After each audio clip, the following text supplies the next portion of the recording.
Bonjour ou bonsoir selon l'heure à laquelle vous suivez ce magazine Perspective. Perspective d'aujourd'hui va se pencher essentiellement sur ce qui s'est passé à Genève. À Genève, ce qui s'est passé, c'est quoi? C'était le choix du candidat commun ou unique de l'opposition. Et ce candidat-là, vous le connaissez, il s'appelle Martin Fayoulou Madidi. Et quelques jours seulement après la désignation de ce dernier comme candidat unique de l'opposition, il y a eu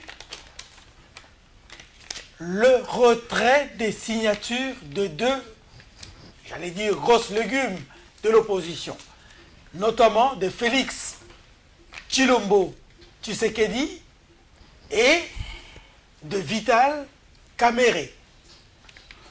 Dans cette émission, nous recevons le professeur Paul Tshilombo. Il est cadre de l'UDPS, bien sûr, plus précisément porte-parole de l'UDPS. Il est aussi candidat à la députation nationale pour la circonscription de Latchangou. Et le professeur Paul Tshilombo est considéré, du moins par l'opinion, comme appartenant à l'aile dure de l'UDPS. Bonjour et bienvenue, professeur Paul Tshilombo. Merci, bonjour Luc Kabongatre. Et ça me vous, fait rire vous êtes en train de ricaner, qu'est-ce qui se passe? Justement, quand vous me catégorisez déjà comme étant de l'aile dure de l'UDPS, pas du tout. Ben, nous allons essayer de le vérifier tout au long de cette émission. Il n'y a pas de problème. Est-ce vrai ou c'est faux? Mais ce que je dis, c'est l'opinion qui le dit. Hein? L'opinion dit qu'à l'UDPS, le prof Tshilombo, il est dur.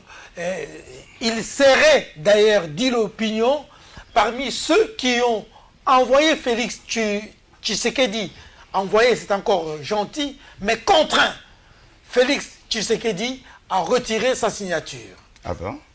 D'abord, merci pour votre invitation. Encore une fois, ça fait longtemps que je suis passé dans votre émission. Absolument. Bon, je crois quand même qu'il ne faut pas exagérer. Il ne faut pas me donner le pouvoir que je n'ai pas. Je n'ai pas le pouvoir de contraindre mon président de retirer sa signature. Je crois qu'on va essayer d'épiloguer tout au long de cette émission et nous allons essayer de comprendre de quoi il s'agit. Mais tout ce que moi je peux dire à ce stade, c'est qu'à l'UDPS, si la contribution du professeur Paul Tshilombo peut y avoir, c'est d'essayer un peu de rationaliser notre démarche. OK ? Donc, nous sommes là, je ne suis pas le seul, nous sommes nombreux, mais nous voulons quand même que la démarche de l'UDPS soit de plus en plus rationnelle, au lieu qu'on nous accuse toutefois d'avoir peut-être des réactions épidermiques ou de plus en plus émotionnelles. Donc, sur ce, je vous dis que je ne suis qu'un simple cadre de l'UDPS, je suis le porte-parole du parti et mon rôle est consigné dans les textes régissant notre parti.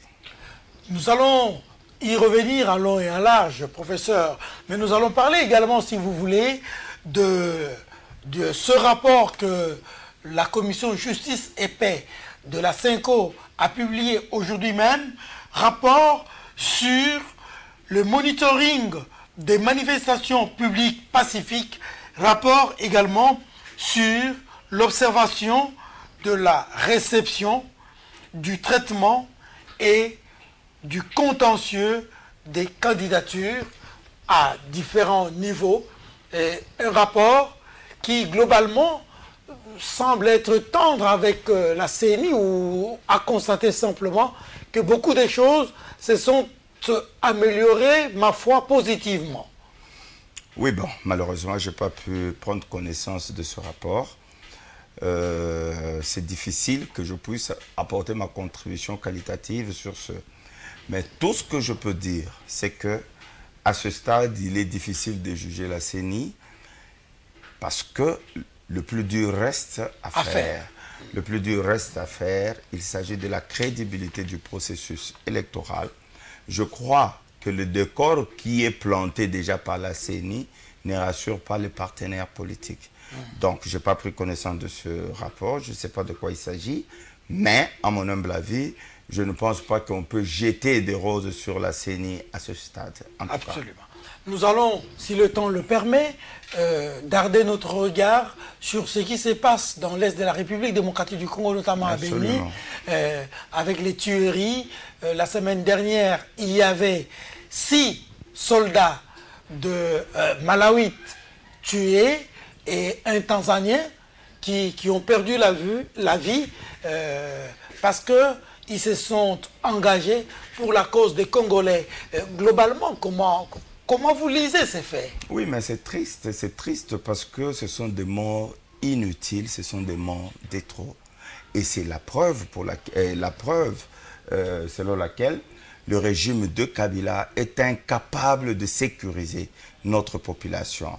Le régime de Kabila met en danger non seulement la vie de nos compatriotes qui ont accepté de travailler dans l'armée, mais aussi les partenaires de la MONUSCO inutilement.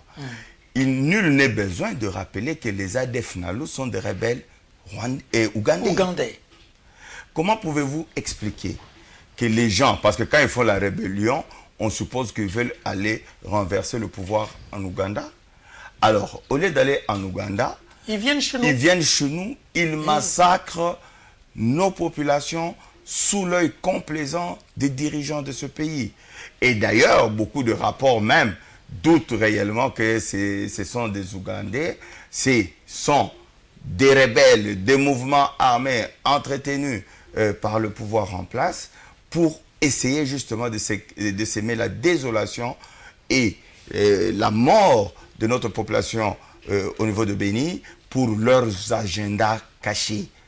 Donc il n'y a rien d'ADF NALU là-dedans. Ce sont eux qui ont un plan pour justement dévaster cet espace de la République démocratique du Congo afin, il y a même des témoignages qu'il y a des colonies qu'on implante là-bas. Et puis voilà, donc c'est la raison pour laquelle ce pouvoir doit partir.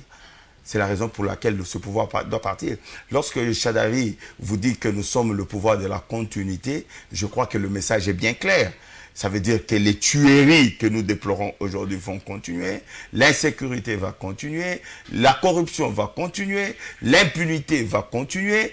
Donc c'est un gouvernement en principe qui n'a plus de droit de cité dans notre pays. Alors, revenons maintenant à ce qui s'est passé à Genève. Je vous en prie. Alors, Félix Tshisekedi, qui est votre président, vous avez dit tout à l'heure, mon président, a quitté Kinshasa, il est allé à Genève. Qu'est-il allé chercher à Genève? Merci pour votre question, mais je crois qu'il faut d'abord planter les décors pour essayer d'expliquer afin que nos téléspectateurs puissent comprendre, saisir vraiment la quintessence de cette problématique. Allez-y. Je crois que ce n'est un secret pour personne que toute l'opposition avait exprimé le vœu d'avoir un candidat commun, en commençant par Félix Tshisekedi lui-même. Et je crois, vous allez voir qu'il a fait plusieurs fois, qu'il a fait plusieurs démarches auprès de ses compères de l'opposition. Il est allé voir Vital Kamerhe, il était tout le temps avec Moïse Katumbi, il était allé voir Jean-Pierre Bemba, il était allé voir Adolphe Muzito. Au fait, au fond de lui, il était convaincu que les partenaires avec lesquels il travaillait étaient sincères et on pouvait avoir un candidat commun de l'opposition. Et il se prêtait à ces jeux-là en connaissance de cause. Lorsque vous êtes plusieurs partenaires, vous êtes plusieurs leaders, ça veut dire que vous prenez aussi quand même le risque de perdre en faveur d'un autre candidat. Il était conscient de cela. Mais qu'est-ce qui se passe? Quand on veut désigner un candidat commun de l'opposition, il y a les enjeux politiques devant nous. Je donne un exemple. Vous avez par exemple le sondage qui crédite M. Tshisekedi à peu près de 36% ou 40%. Vous avez le sondage qui donne à Fayulu autour de 5%, presque 0%. Nous avons en face de nous une machine, du pouvoir. qui utilise les moyens de l'État, qui utilise le personnel de l'État. C'est cette machine-là que nous devons affronter. Logiquement, l'opposition devait aligner le meilleur de son candidat ou le meilleur de ses candidats pour affronter Shadary. Et c'était ça la logique au départ. Et c'est la raison pour laquelle, lorsque nous sommes allés à Pretoria, nous avons élaboré un critérium. Nous avons élaboré un profil robot. Qui peut être le candidat commun de l'opposition? Et il y a eu 8 critères. Il faut être capable de fédérer les partis de l'opposition avant, pendant et après. Il faut avoir un parti qui a une assise nationale. Vous devez être implanté partout dans la République démocratique du Congo. Vous-même, quelles sont vos relations avec la population? Donc vous devez être quelqu'un de populaire, quelqu'un adoubé par la population, etc. Et vous verrez que ces critères-là, c'était des critères objectifs pour sélectionner le meilleur des candidats de l'opposition pour aller affronter les autres candidats. Mais malheureusement, lorsque nous sommes arrivés à Genève, déjà d'entrée des jeux, vous verrez que si vous étudiez ces critères-là minutieusement, vous verrez que ni Fayulu ni Matungulu étaient éligibles. Ils ne sont pas éligibles. Fayulu ne peut pas prétendre aujourd'hui avoir un parti implanté sur le territoire national. On a aussi parlé du poids politique, le nombre de députés que vous avez, le nombre de députés que vous avez alignés. Et vous verrez que parmi tous ces critères-là, Fayulu ne remplit aucun de ces critères. OK?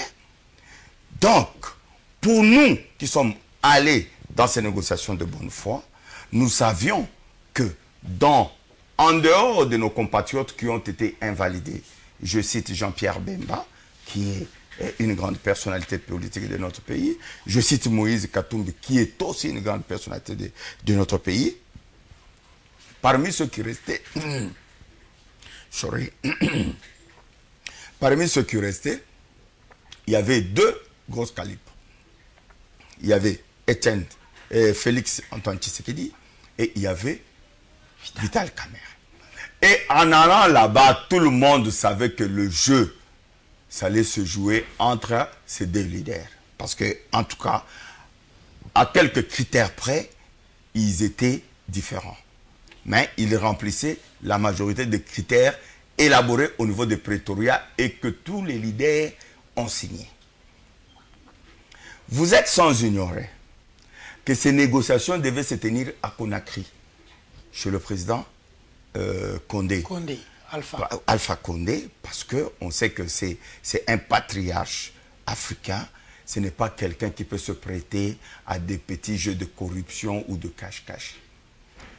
Et curieusement, à la dernière minute, on nous annonce que non, ces négociations vont se tenir à Genève. Et ces négociations seront parrainées par la Fondation Kofi Annan.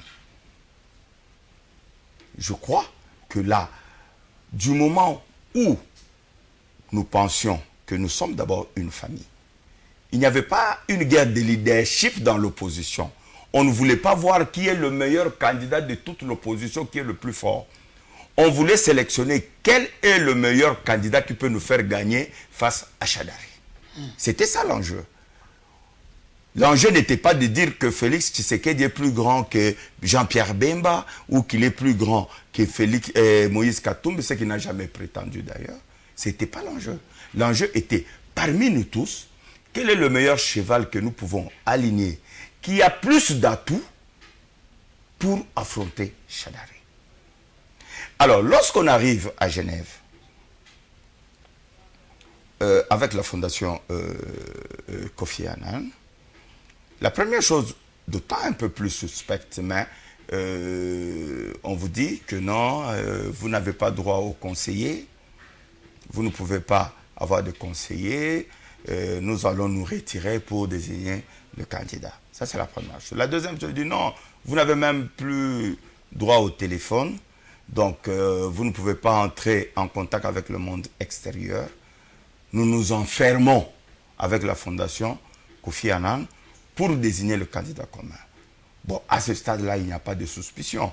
Nous nous disons, bon, si les téléphones peuvent nous distraire, si les conseillers peuvent nous distraire, autant mieux, allons. Malheureusement, les amis avec lesquels nous sommes allés là-bas, ils avaient déjà concocté un plan, une cabale, un coup fourré pour essayer d'écarter Tshisekedi et Katumbi parce qu'ils avaient leur agenda à eux. On arrive, si vous lisez l'accord de Pretoria, le mode de désignation du candidat commun, c'est le consensus. C'était le consensus, tout le monde a signé, c'était le consensus. Lorsqu'on arrive aux négociations, il s'avère qu'on n'arrive pas à trouver un consensus. Et là, c'est le 3e jour. Ils sont restés enfermés pendant 3 jours. N'est pas parler aux conseillers, n'est pas appelé. Vous êtes coupé du monde extérieur. Alors, d'où vient le coup fourré? D'où vient la supercherie? Lorsque il y a blocage, on ne trouve pas le consensus, on dit, bon, on ne va pas quand même s'éterniser ici. Il faut trouver une solution. Il faut qu'on aille aux élections. Et c'est là, maintenant, que la fondation Kofi Annan intervient. La fondation Kofi Annan intervient en proposant un mode de scrutin biaisé. Et c'est ce mode de scrutin-là, justement, qui était à la base de la supercherie. Qu'est-ce qu'il dit? Qu'est-ce qu'elle dit plutôt, la fondation? On va faire les élections à 2 tours. Le premier tour, ce sont les 4 qui étaient validés. Et le deuxième tour, les invalidés peuvent intervenir. Mais il dit, le premier tour, pour les 4, vous votez pour vous-même et vous votez pour quelqu'un d'autre, un autre candidat. Mais entre-temps, avant ces élections, il y a M. Martin Fayoulou, en qui le président Tshisekedi avait totalement confiance. Je peux vous donner plusieurs témoignages. Il vient auprès du président Tshisekedi. Il lui dit, président, nous nous sommes concertés, nous les gens du Kwilu. Kwilu, il sous-entend, lui, Matungulu et Mouzitou. Nous allons vous soutenir, nous estimons que vous êtes notre candidat, vous êtes le meilleur joker, vous êtes le meilleur cheval qui peut représenter notre opposition face à la mouvance présidentielle. Mais faites attention au camp de Kamere. Kamere et Bemba sont en train de préparer un coup contre vous. De la même manière, Matungulu va se charger de Kamere pour lui raconter la même histoire.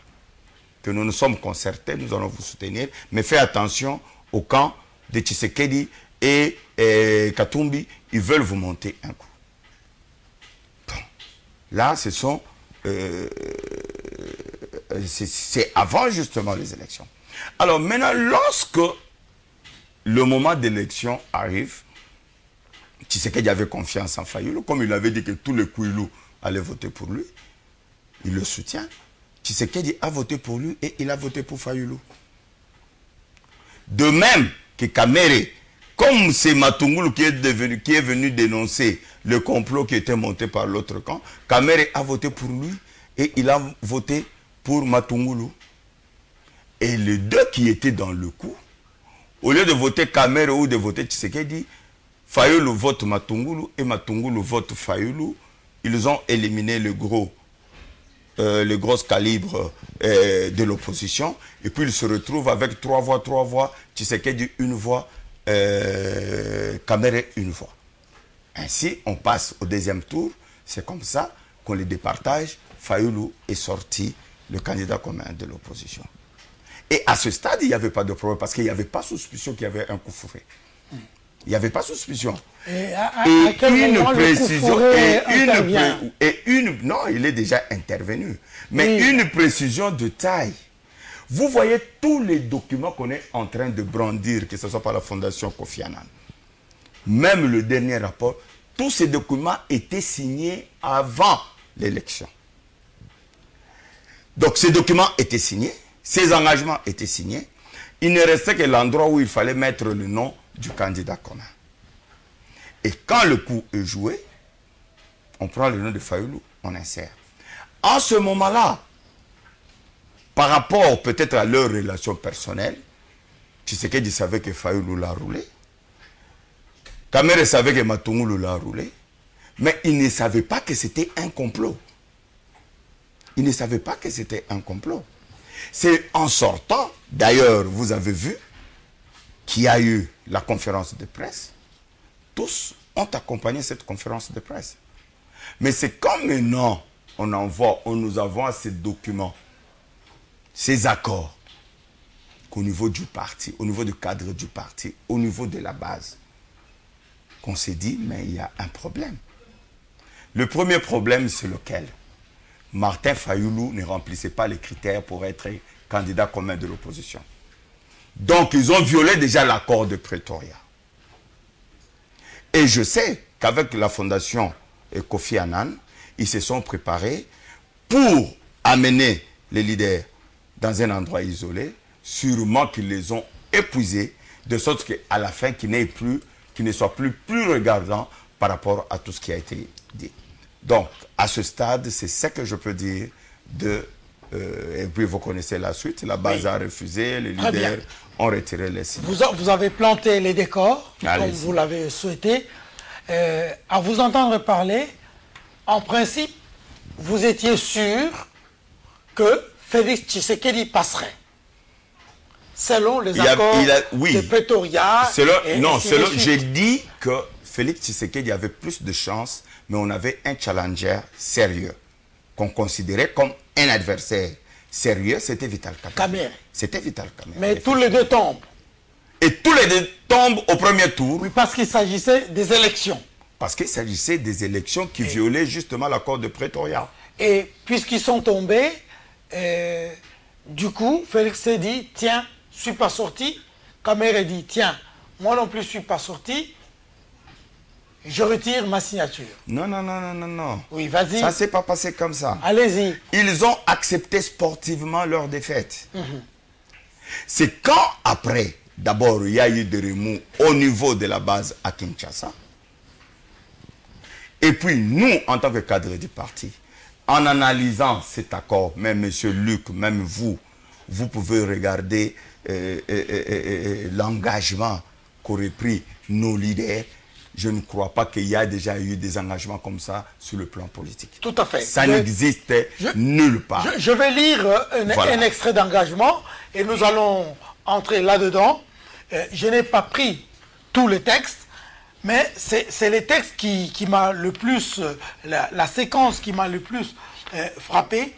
Je m'engage en outre à ne pas trahir le peuple congolais en violant les dispositions précitées.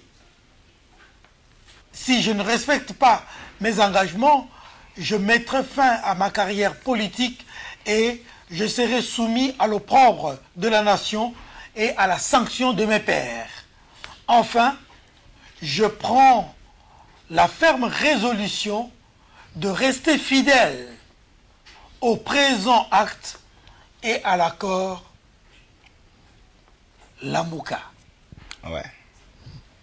Ils ont tous signé. Oui. Et la séquence que vous venez de me décrire, je l'accepte et je la prends comme telle.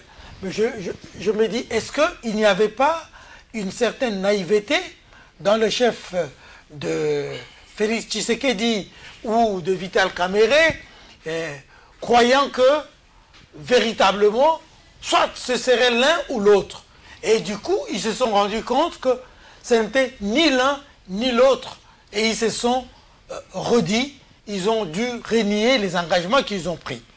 Oui, cher Luc, ce que vous affirmez, c'est possible. C'est possible pourquoi?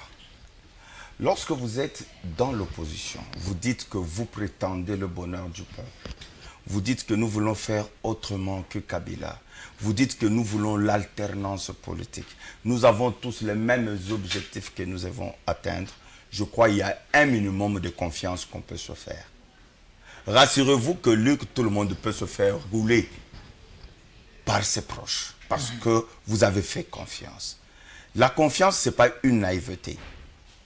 La confiance, c'est peut-être une grandeur envers quelqu'un en qui vous avez beaucoup de considération.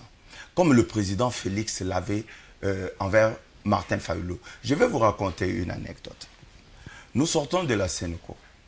On dit Tshisekedi papa, Sensa, Félix primature. Nous nous retrouvons à Faden House. Je pose la question au président Félix Tshisekedi. Président, s'il arrivait que ça posait problème et que vous devez vous désister dans toute cette opposition, en faveur de qui allez-vous vous désister? Félix Tshisekedi me dit, parmi tous ces gens qui sont ici, il n'y a que Martin Fayulu en qui j'ai confiance. Là, on est en 2016. Et ce que je vous dis est authentique. Il a dit, il n'y a que Martin Fayulu en qui j'ai confiance. Tous ces gens, oui, ce sont des partenaires politiques, mais je ne peux pas prendre le risque de me désister en faveur d'eux. Mais justement, vous comprenez, à Genève, c'est Martin Fayulu. C'est Martin Fayulu maintenant qui vient d'abord, qui abuse de la confiance que le faisait, qui abuse de la confiance que le faisait le président Félix. Et il vient le rouler. Je vais encore souligner une chose. Nous étions au rassemblement. Parce qu'aujourd'hui, il faut que Martin Fayulu dise aux Congolais, vous savez que c'est Martin Fayulu qui a chassé Matungulu du rassemblement. Il a chassé d'abord de la dynamique de l'opposition. Parce que Matungulu était allé chercher du travail chez Tchibala. Le président Félix a fait la modération. Il disait non, il a dit, si Matungulu rentre ici, moi je quitte le rassemblement. Ce monsieur, je l'ai connu depuis très longtemps, il n'est pas sérieux. Et aujourd'hui, comment Matungulu peut-il expliquer le fait qu'il... Ce monsieur qu'il a chassé de la dynamique de l'opposition, ce monsieur qu'il a chassé du rassemblement, et maintenant il vote pour lui.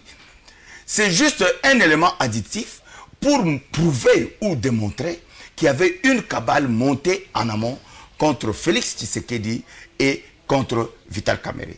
Mais cet engagement encore, avez-vous, je dis bien à travers le monde entier, vu des leaders politiques soumis à un tel engagement? Oui, mais c'est ça. Mais vous êtes en face. Oui, oui, j'arrive. Ils étaient de bonne foi en le signant. Parce qu'ils croyaient que les autres jouaient franc jeu. Ils croyaient que les autres étaient sincères. Or, on avait oublié qu'on avait parmi nous les spécialistes des faux pénaltys. Et ça, il est venu encore frapper un faux pénalty dans l'opposition. En roulant pratiquement les deux grands leaders de l'opposition et en choisissant Fayulu. Peut-être si on a le temps, je vais vous expliquer pourquoi Fayulu, ils ont préféré Fayulu que Tshisekedi ou Kamerhe. Alors, la deuxième, vous allez dire ça, hein? La deuxième question, c'est, ils disent, je m'engage en outre à ne pas trahir le peuple congolais en violant les dispositions. Oui, mais... Attendez, qui leur a donné mandat de signer un texte au nom de tout le peuple congolais? Non, ils n'ont pas signé le texte au nom de tout le peuple congolais. Ouais. Ils disent en tant qu'opposition. Parce que nous avons la prétention de dire que nous nous battons. Je dis ceci, nous avons la prétention de dire que nous nous battons pour le bien des Congolais. Donc, dans l'idée de départ, que l'opposition voulait choisir un candidat commun pour l'alternance, parce que nous considérons que l'axe du mal, c'est le régime Kabila. Et l'alternance, c'est pour le bien des Congolais. Je dis bien qu'ils se sont engagés dans cet accord, tout en croyant que tout le monde était sincère. Or, après, ils se rendent compte qu'il y avait un groupe de gens qui avaient monté une cabale pour leurs ambitions personnelles. Et je ne vois pas pourquoi vous devez tenir les gens qui ont signé ces documents, alors que tous ceux qui y ont orchestré cette cabale étaient au courant qu'ils étaient en train de tricher. Et Luc, vous êtes sans ignorer que la fraude corrompt tout. Lorsqu'il y a fraude dans votre démarche, Même si on a déjà signé, du moment où on découvre qu'il y a eu fraude, tout tombe.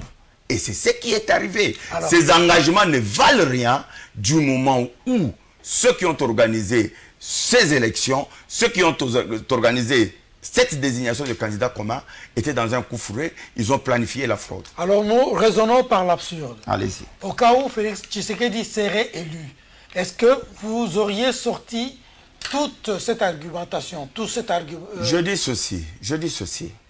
De toutes les façons, si Félix Tshisekedi serait élu, ça allait dans l'ordre du normal.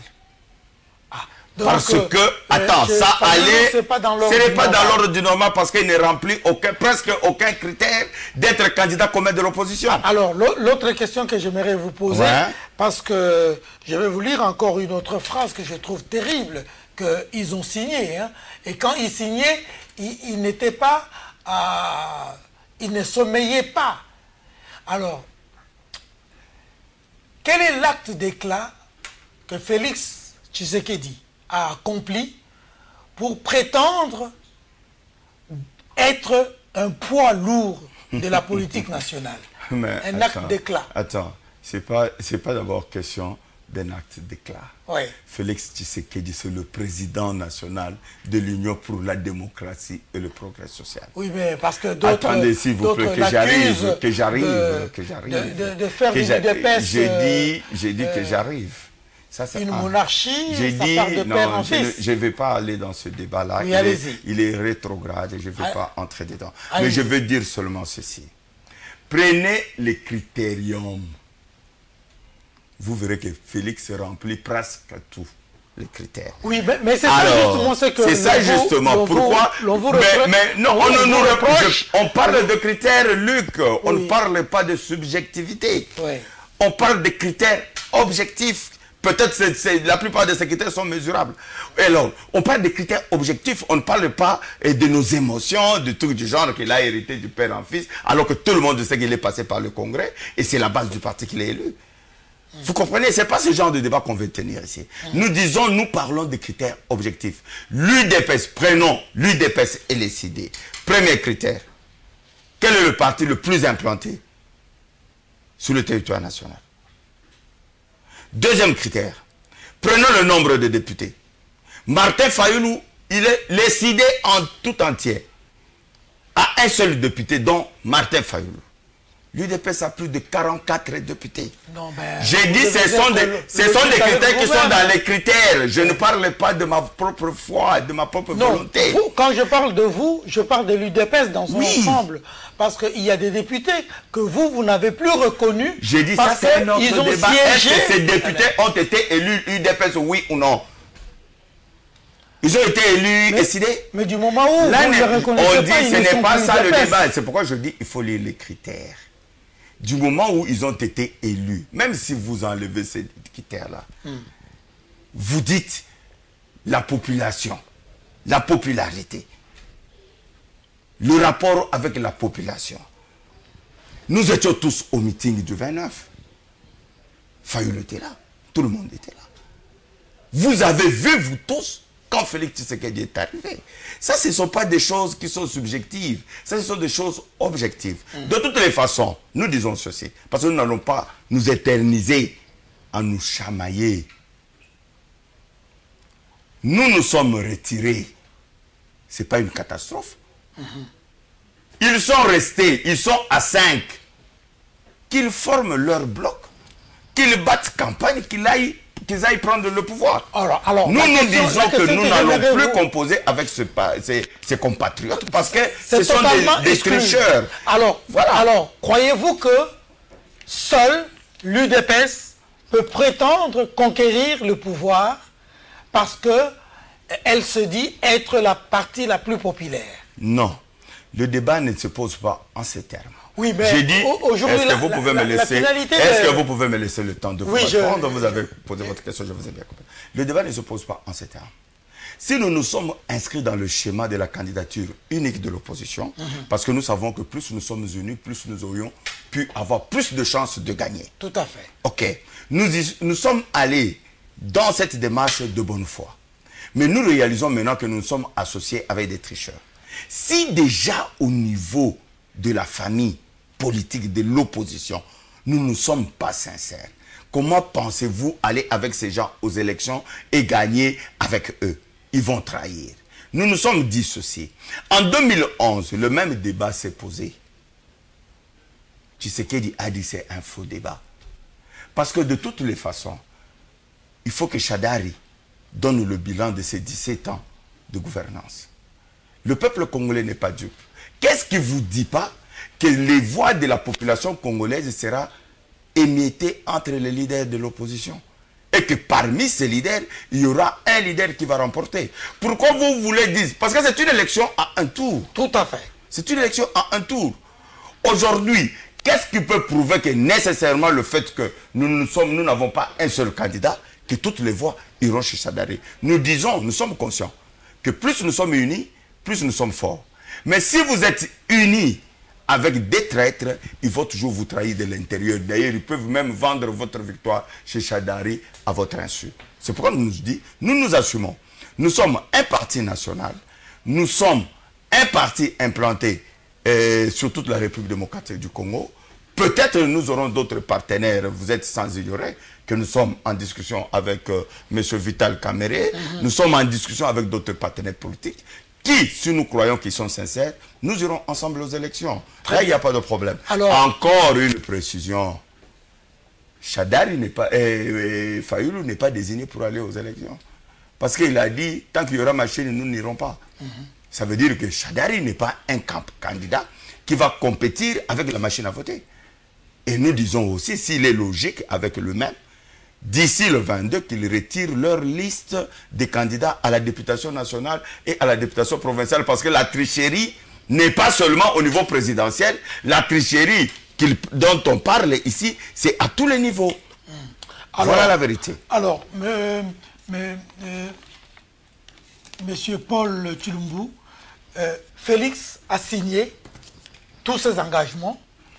Il dit, si je ne respecte pas... Il a déjà retiré sa signature, je ne vois pas pourquoi on perd le temps sur ça. Je crois... Oui. Est-ce que vous, au niveau de l'UFS, vous avez ressenti les conséquences de l'acte qu'il a posé? Parce que les médias, tant nationaux qu'internationaux, ont dit de lui qu'il est inconstant, qu'il est immature, qu'il n'est pas un homme politique. Est-ce que vous pouvez le dire? Est-ce que vous pouvez, vous, qui affirmez ou qui relayez, vous pouvez le démontrer? Non. Il est inconstant en quoi? Je dis ceci. Moi, c'est pourquoi je dis ceci. Oui. Parlons objectivement. Si vous dites qu'il est inconstant, donnez les faits. Oui, mais... Si vous donnez les faits. Mais dans cette signature, j'ai dit, mais messieurs... Et de le retirer, mais pourquoi on perd le temps dans ça? Monsieur Luc Kabongatre, on se connaît depuis longtemps. Je viens, j'amène les gens qu'on appelle les frappeurs, ceux qui fabriquent les faux dollars et tout ça. Je sais qu'on vient de te payer, peut-être tu viens d'avoir 50 000 $, tu en as chez toi. Je viens avec ces gens-là parce que toi, tu me fais confiance. Je dis que non, ce monsieur, il peut t'amener des affaires et tout ça, tout ça, tout ça. On arrive à prendre tes 50 000. Vous signez les documents. Toi, tu signes parce que de bonne foi, tu dis que je fais confiance au professeur Paul Tshilombo. Monsieur Luc, après 3 jours, vous vous rendez compte que c'était une escroquerie. Vous faites quoi? Vous dites que parce que j'ai signé, il faut que je laisse mes 50 000 $ à M. Tshilombo. Du moment où il y a eu une intention malicieuse, je dis bien une intention malicieuse, pour manipuler les autres et obtenir ces résultats, tous ces accords n'ont aucune valeur. Est-ce que ce n'est pas un raisonnement par a priori, parce que je vous ai posé la question tout à l'heure ici, que si M. Tshilombo, Tshisekedi avait remporté, Luc, vous avez dit que ce serait dans l'ordre du normal. Je dis ceci, la première chose que je vous ai dit, que Fayoulou n'est pas éligible selon les critères. Qu'on se comprenne. Fayoulou n'est pas éligible, Matumulu n'est pas éligible. Prenez les critères, lisez-les. J'aurais aimé que vous ameniez ces critères, qu'on les lise un par un. Vous verrez que Fayoulou n'est pas éligible. Du moment où il n'est pas éligible, on parle de quoi? Ceux qui ont monté ce coup fourré, ils se sont arrangés pour faire signer, abuser de la confiance des autres pour leur faire signer ces documents avant même qu'on désigne Fayulu. C'était un coup monté. Alors du moment où le coup maintenant a été découvert, pourquoi vous voulez qu'on passe tout notre temps à discuter des gens qui ont triché? Alors, d'après l'opinion, on a vu l'UDPS refuser de participer à la marche que l'opposition a organisée. Quel coup fourré y avait-il en ce moment-là?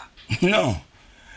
Si vous connaissez ce débat, c'est pourquoi je disais que pour que vous comprendrez, j'allais vous démontrer pourquoi il fallait désigner Fayulu pour le clan Katumbi et Bemba. Oui, allez-y. La divergence est venue d'où?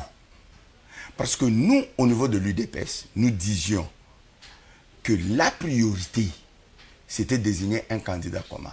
D'ailleurs, on n'avait même pas besoin d'aller à Conakry ou aller chercher la fondation Kofi Annan. On se disait qu'entre nous, on pouvait se mettre et désigner le candidat commun. Le clan Katumbi et Bemba, les invalidés comme on les appelle, eux, ils sont dans le schéma du boycott. Parce que pour eux, ils ne peuvent pas accepter que ce soit Tshisekedi, que ce soit Kamere, qui soit le candidat commun de l'opposition. Parce que s'il gagne, ça va faire 5 ans et il risque de rester hors jeu pendant 10 ans. Ils avaient besoin, en fait, même si vous avez lu l'interview de Jean-Pierre Bemba, il l'a dit clairement, que le candidat commun de l'opposition va faire 18 mois ou 24 mois. Et après, il doit changer la constitution pour organiser les élections dont eux, les propriétaires du Congo, vont participer pour revenir au pouvoir. C'est ça le vrai débat. C'est ça le vrai problème. Alors, dans cette démarche-là, moi je vous dis, je reviendrai ici, Fayulu n'est pas désigné pour aller aux élections. Sinon, je peux vous lire les objectifs assignés à Fayulu en tant que candidat commun de l'opposition. Oui, lutter contre la machine à voter. Non, oui, lutter contre la machine à voter, mais attendez d'abord, j'ai voulu. Qu'est-ce que Fayulu doit faire? Réaliser l'alternance démocratique par des élections libres, transparentes, inclusives, paisibles et crédibles. Le débat que de toutes ces manœuvres que vous voyez, le débat, c'est l'inclusivité. Quand on dit inclusive, ça veut dire qu'on voit Katumbi, on voit Bemba. Donc, Fayulu a pour mission, d'abord, est-ce que Fayulu, un candidat commun de l'opposition, peut réaliser les élections? Ce que je vous dis, c'est authentique. Prenez le document. De deux, écoutez, restaurer et consolider la démocratie ainsi que l'ordre institutionnel issu de l'accord global et inclusif de Sun City de 2002. Est-ce que ça, ce sont les prérogatives d'un candidat commun? D'un candidat qui va aux élections? Troisièmement, mettre fin à la crise politique actuelle et éviter au pays les chaos organisés et programmés par Joseph Kabila et ses partisans. Je m'arrête là. Le schéma sur lequel Fayulu ne va pas aller aux élections. Même quand Katumbi dit nous allons battre campagne à l'américaine et tout ça, il bluffe. Parce qu'avant de battre campagne à l'américaine, qu'il se prononce, il ira avec ou sans machine. Parce que si Fayulu dit que aussi longtemps qu'il y aura une machine, je n'irai pas, mais vous allez battre campagne pourquoi? Vous prenez des Congolais pour des canards sauvages. Vous comprenez? C'est ça le vrai débat. C'est ça les vrais enjeux. Les enjeux sont, le groupe des invalidés veulent une transition de 2 ans, à l'issue de laquelle il y aura des élections, on va changer la constitution et Katumbi et Bemba seront candidats. Ils ne se le cachent pas. Syndicat Dokolo l'a dit, Bemba l'a dit, Katumbi l'a dit. C'est clair. Alors, au lieu de dire la vérité aux Congolais, ils se cachent derrière cette histoire de signature, de candidats communs, qui devient au fait une vraie supercherie. On va terminer l'émission. Je sens que vous avez beaucoup de choses à dire. Absolument. Le temps ne nous permet pas de tout épuiser en une émission. On le fera peut-être prochainement. Finalement, professeur Tshilombo, l'espoir d'avoir un candidat unique pour l'opposition est perdu. C'est dilué comme du sucre dans de l'eau, comme du sel dans de l'eau. Et maintenant, l'UDPS peut aller avec Vital Kamerhe, je dis peut, autant l'UDPS veut aller seul. Avec quel pourcentage des chances de remporter? Nous disons seulement ceci. Cette histoire de l'opposition avec les Katumbi et consorts, c'est fini. D'ailleurs, nous pouvons dire même que Kabila vient de récupérer son monsieur qu'il a éjecté dans l'opposition. Ah bon? Ah oui. Donc, parce qu'on a compris, ouais, Katumbi, il est venu frapper encore de faux pénaltys chez nous à l'opposition. C'est un tricheur, ce monsieur. Ça, c'est un. Des deux. Est-ce que vous ne trouvez pas que ce discours est destructeur de l'opposition? Laquelle? Celui que vous tenez. Laquelle? Parce que l'opposition, on n'est plus la même. Et nous doutons de sa sincérité en tant qu'opposant. Il est venu pour justement déstabiliser l'opposition. Nous doutons. Nous doutons de sa capacité, vraiment de sa sincérité en tant qu'opposant. Sinon, il n'aurait pas monté ce coup fourré. Sinon, l'opposition serait unie. Parce que les autres sont allés là-bas de bonne foi. Enfin, maintenant que vous êtes désunis... J'ai dit, ça c'est une chose. La deuxième chose, je réponds à votre question. Oui. Lorsque nous avons eu un sondage ici, ce n'était pas un sondage pour l'opposition unie. Il y avait Tshisekedi qui était en tête avec 36%. Il y avait Kamerhe qui avait 17% et Chadel qui avait 16%. C'est pour dire quoi? C'est pour dire que Tshisekedi en allant seul peut gagner. Tshisekedi en s'associant avec Kamerhe, il augmente les chances de gagner. Et laissons voir ce que l'avenir... Mais professeur Tshilombo, vous êtes quand même un scientifique. Vous savez que les sondages ne reflètent pas la réalité comme telle, mais ce sont des intentions. Oui, mais on dit que ce sont des intentions à un moment X. Vous pensez que ces intentions-là, avec tout ce qui est arrivé, vont rester les mêmes? Je suis totalement d'accord avec vous. Ces intentions peuvent changer. Ça peut augmenter comme ça peut descendre.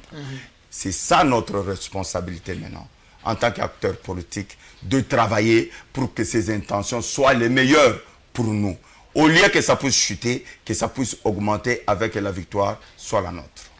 Je vous accorde 1 minute, vous regardez l'opinion, la caméra est devant vous, regardez l'objectif, dites 2 mots à l'opinion par rapport à l'acte que vient de poser Félix Tshisekedi, qui a même présenté ses excuses pour avoir signé ces documents.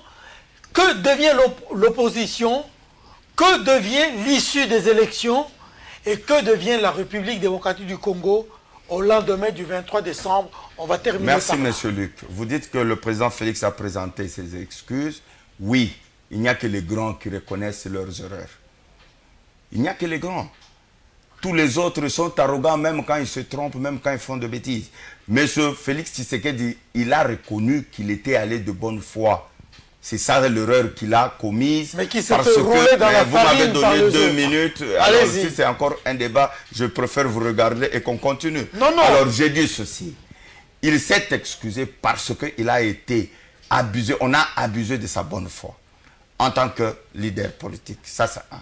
Des deux, Félix Tshisekedi et l'UDPS, nous disons que notre peuple ne perde pas confiance.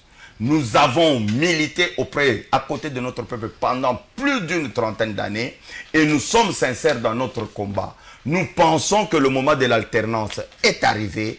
Nous invitons les Congolais à aller aux élections au 23 sous la surveillance justement de nos témoins. Nous disons aussi que nos amis, les G5 qui ont désigné Fayoulou, s'ils sont sincères, qu'ils retirent la liste de leurs candidats députés à la députation nationale et provinciale. Sinon, ils sont en train de se moquer des Congolais. Sinon, ils sont encore en train de jouer.